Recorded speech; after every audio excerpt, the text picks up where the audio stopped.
this is one of my favorite segments of the Cast Presents. Don Hoffman here, and we have the Law in Focus. Today we have injury attorney Richard Binko. Richard, welcome to the Law in Focus. Welcome. Thank you, Don. Okay, and we're going to be talking about slip and falls. Okay, you have somebody over at your house.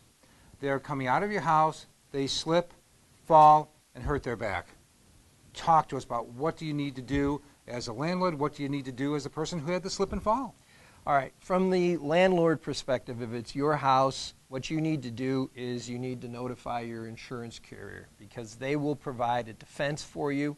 The other thing that you need to do is to start collecting or preserving evidence. If they claim they fell on some ice, go get some pictures of it. If they claim they fell on a trip because of a rug or something that was ajar, get pictures of that. Evidence is key with slips and falls. On the other hand, if somebody comes to me and they come to me, we've got 3 years generally to sue a slip and fall at somebody's house. If they come to me at 2 years and 11 months and they have no evidence, no pictures of what they fell on, then it's really good luck trying to convince 6 people in a jury that there was something wrong with the setup. The law in New York is that you have to be a reasonable property owner. You don't have to do extraordinary things, but if you're supposed to have sidewalks shoveled and salted, then shovel and salt them. You don't have to have the most salt, just have salt.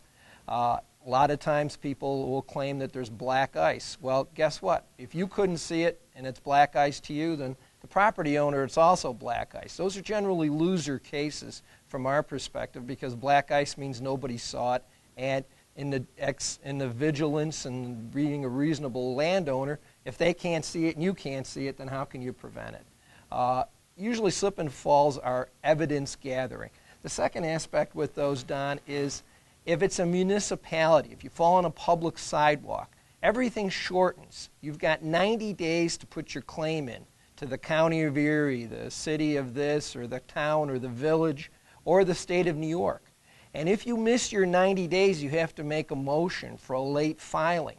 And if your year goes by and you don't have a motion and you don't have your 90 days, you're in really tough shape. A year and 90 days is your statute of limitations. So if you put the municipality on notice within 90 days, you have a year and 90 days to sue them.